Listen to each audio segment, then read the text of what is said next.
بسم الله الرحمن الرحيم. Surah 56, Al-Waqi'ah, the event. In the name of Allah, the most merciful, the most compassionate. When the event will come to pass, and then there will be no one to deny its occurrence.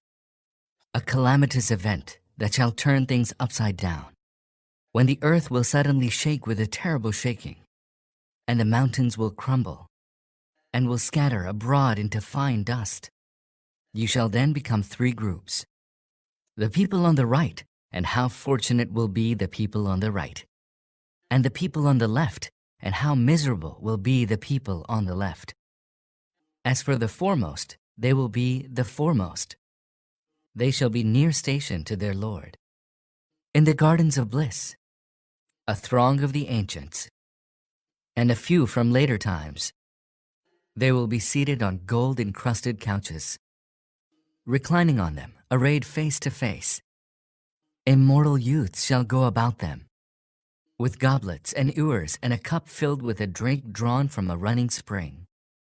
A drink by which their minds will not be clouded, nor will it cause drunkenness. They will also go about them with the fruits of which they may choose, and with the flesh of any fowl that they may desire to eat. And there shall be wide-eyed maidens, beautiful as pearls hidden in their shells. All this shall be theirs as a reward for their deeds. There they shall hear no idle talk, nor any sinful speech. All talk will be sound and upright. As for the people on the right, how fortunate shall be the people on the right. They shall be in the midst of thornless low trees, and flower-clad acacias, and extended shade, and gushing water, and abundant fruit, never-ending and unforbidden. They shall be on upraised couches, and their spouses we shall have brought them into being afresh, and shall have made them virgins, intensely loving and of matching age. All this will be for the people on the right, a large throng from the ancients, and also a large throng from those of later times. As for the people on the left, how miserable will be the people on the left. They will be in the midst of scorching wind and boiling water, and a shade of thick pitch-black smoke, which will neither be cool nor soothing. Surely they had lived before in luxury, and had persisted in the great sin. They used to say, "What? Once we are dead and are reduced to dust and bones, shall we still be raised to new life from the dead? We and our forefathers of yore shall all be brought together on an appointed day. Then you, the erring ones, and those that gave the lie to the truth, shall all eat from the tree of Al-Zakum, filling your bellies with it. And thereupon you shall drink boiling water, drinking it as thirsty camels do. Thus shall they be entertained on the day of recompense. We have created you, then why would you not confirm it? Did you ever consider the sperm that you emit? Did you create a child out of it, or are we its creators? It is we who ordain death upon you, and we are not to be frustrated. Had we so wished, nothing could have hindered us from replacing you by others like yourselves, or transforming you into beings you know nothing about. You are well aware of the first creation, then do you learn no lesson from it? Have you considered the seeds you till? Is it you or we who make them grow?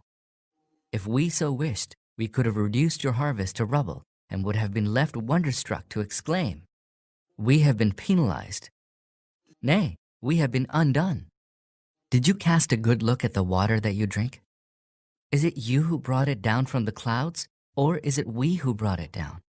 If we had so pleased, we could have made it bitter. So why would you not give thanks? Did you consider the fire which you kindle? Did you make its tree grow, or was it we who made it grow? We made it a reminder and a provision for the needy. Glorify then, O Prophet, the name of your great Lord. No, I swear by the positions of the stars.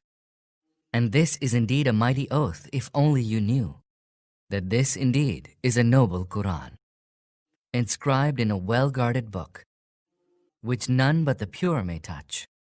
A revelation from the Lord of the universe. Do you then take this discourse in light esteem? And your portion in it is simply that you denounce it as false? Why then, when the soul leaps up to the throat, the while you are helplessly watching that he is on the verge of death, at that moment when we are closer to him than you, although you do not see us, if you are not subject to anyone's authority, why are you then not able to bring them back to life if you are truthful? So if he is one of those who are near stationed to Allah, then happiness and delight and gardens of bliss are his. And if he is one of the people on the right, he will be welcomed by the words, "Peace to you," from the people on the right. And if he is one of those who give the lie to this message and go astray, then he will be served boiling water and will be scorched by the fire. That indeed is the absolute truth. So glorify the name of your great Lord.